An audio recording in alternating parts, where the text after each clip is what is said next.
All right, everyone, welcome back into another NFL DFS video, touching on the top showdown plays for the Eagles versus the Browns game. And I hope you guys had a good last week. I know I did myself, so I'm assuming that you guys did as well. Hopefully you guys took advantage of that. Kind of annoying week, though, just real quick. Had so many lineups coming very close to taking down a GPP, which is a little bit annoying because this is the time for profit in the NFL season.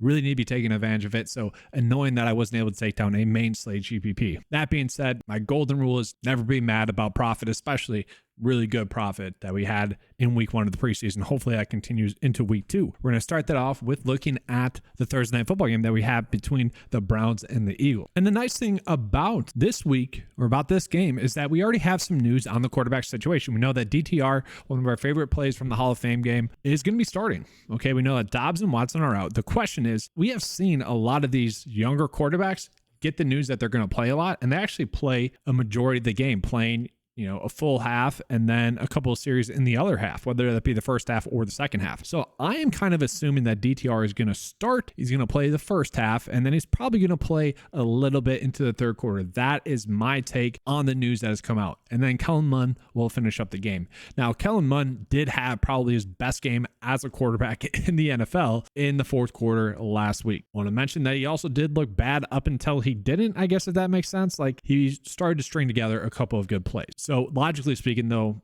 it makes more sense to get DTR more playing time. Now, I also want to call out that the Browns thus far have had 30 rushing attempts in each game. Obviously, they played two, one being the Hall of Fame game and then one being preseason week one.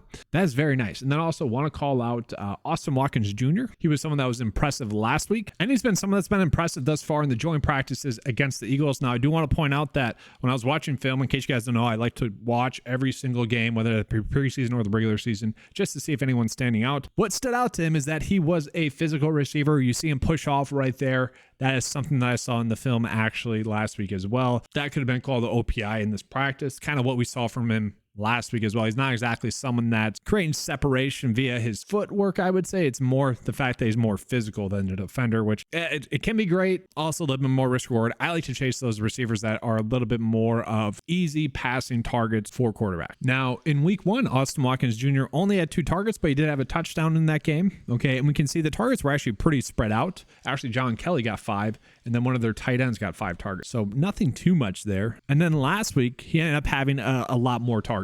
All right, 8 targets, 6 receptions, 71 yards. The interesting thing is that the targets, they seem to come a little bit more from Mond than from DTR. But we do see they did pass the ball a ton in that game as well, the last game. So my assumption is that DTR is going to get 20 passing attempts, and my assumption is that they are still going to try to rush the ball around 30 times. And we do see, Demetric Felton was the lead back. John Kelly, 6 for 6. John Kelly is weird because he looks really good in the preseason, and then he always seems to have like a weird dud mixed in there. I think last week was that dud. And then I also want to call out Mike Harley Jr. To me is someone that's kind of been catching my eye on film a little bit. Now, he hasn't been able to do too much, only 1 target last week, but 20 receiving yards and a touchdown. He is just a name to me that I thought is worth mentioning because he's someone I do think we can make a logical build with putting him in there. Probably not the captain spot. Let's talk about, potential picks in the captain spot. I do think Demetric Felton will make some sense. I do think John Kelly probably going to bounce back. But the question that we have is, do we go kicker? Do we go defense? I think both of those two are going to be teams that or positions that we need to be playing in our showdown builds. Part of the reason why I've had success as far as preseason is just smashing having at least 2 kickers and defenses in my showdown builds, at least. And in some situations it's 4 or 3.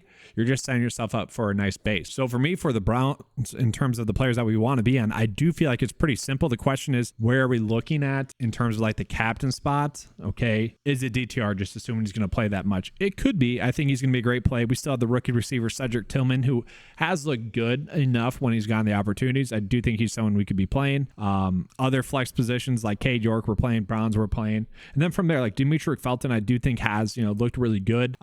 He's someone that should be getting more targets as well. It's a little bit surprising to me that he hasn't gotten more targets, with Jerome Ford still out and Nick Chubb obviously not going to play. Felton is a player that makes sense. You got the UCLA connection there between him and DTR. Go Bruins, by the way. And then, yeah, I do think Austin Watkins Jr. is probably the most logical play. Obviously, I'm not saying that we want to stack the Browns like this, but I'm just showing you kind of the quality plays that we can put into a build. Let's go ahead and flip it and get into the Eagles side of the football. So thus far, we haven't gotten too much information on the Eagles, which is a little bit surprising. Typically, their beat reporters and whatnot, they just or fans in general, I guess, there's just more coverage on Eagles. So I do think that's going to be something that we get tomorrow, Thursday morning and Thursday afternoon in terms of playing time. Now, in years past, we did see that the backups are probably going to play. What they did last week was kind of what they did the previous season as well. So I do think there's a good indication of a coaching tendency going on there. And so we should be able to figure out which players are going to be good plays. But I do want to start with talking about the receivers here. We see that they're going to be pretty banged up. Britton Covey banged up, Quez Watkins banged up, and Deon Cain are banged up as well. So with all those receivers, being banged up like that, that's going to create some probably good value at the receiver position. As long as those 3 players are confirmed out, we're going to have some good players to be on. Now, I do want to point out Greg Ward Jr., currently listed as questionable. He's been having a good practice sessions this week. He's been someone that's been getting a lot of hype, so I do think he's someone we can be looking at. Obviously, he pulled up on this play. Probably would have had a bigger week last week if he doesn't, leave that game. Let's say for some reason he does sit, that I do think we're looking at Tyree Cleveland. He was actually one of the players that I had marked down last week as someone that stood out to me in film, partially due to the fact that he got a ton of targets. Like, I will say that's probably just some bias that's there. Okay. But we see it, like 10 targets last week. And once again, I think that's partially due to Greg Ward leaving that game early. He had 5 targets. Both of them look good, but Cleveland just had continued separation on a lot of his route. And I think the biggest takeaway from me, he's at the top of the screen here, is going to be his body control, making the catches. Like, that is pretty darn good body control. And obviously a really good throw by Tanner McKee there, I think. I mean, here's another good route here. You can't really see it, but it's going to be at the top of the screen. Cuts his route off sharply there to be able to create separation from the defender. And once again, it's another nice pass. So those 2 receivers, Tyree Cleveland and Greg Ward Jr., are going to be 2 players that we are going to be looking at for them. Now, I do want to point out as well, one of the players that was standing out on camp, Joseph Nagata. I think that's how you say it. Apologies if that's wrong. He's more of a big-bodied receiver. Like, if he ends up with a touchdown, I would say that's more or less what we're chasing with him, rather than the safety and receptions like we're chasing with Greg Ward Jr. and Tyree Cleveland. He's more someone that you're going to throw it up to and he's going to get a touchdown, like 2 receptions for 7 yards and a TD. That's more of what I see him as a play. And then one of my bigger takeaways as well is that they just had a lot of production last week, which is also a carryover from last year's preseason.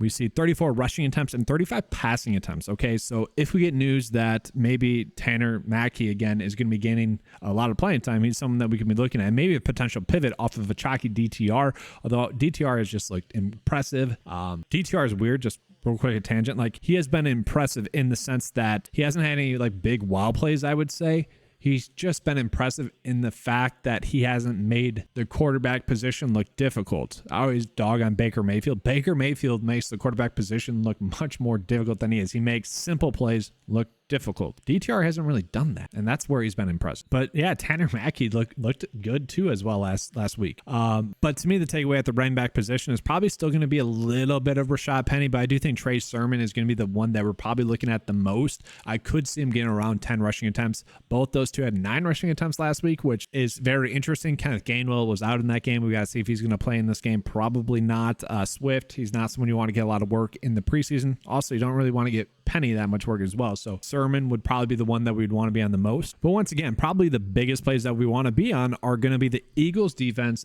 and the kicker. Okay. Both these teams have had low scoring games thus far. So to me, that tells us that the defense should be in for around 4 to 5 points. The kickers as well should be able to get around 4 to 5 points as well. Then we're just trying to fill in from there. Like, DTR certainly could be a good play. Maybe we stack him with Watkins. Heck, maybe Demetric Felton gets a lucky dump off touchdown. That's going to be the difficult part, is figuring out the lineup process. And so one thing that I've been doing is using the 9-to-5 lineup optimizer here. And I've been putting in my own projections, which are kind of just priority based projections. And what I mean by that is, like, which players should we be prioritizing? Okay. And one thing that we could do is kind of run out a unique thing. This is what I've been doing. We could do, I want at least 2 of, and it's the question of how you want to go about operating it. Do you want to do captain picks here? Like, at least 2 of Cade York, Eagles D, Browns D, Jake Elliott. Now, if you want to put them in the captain spot, that's going to be up to you guys. What you could do is just do the flex spot, which you just have to scroll down a little bit further. So we go Browns again. You could type it in, Eagles,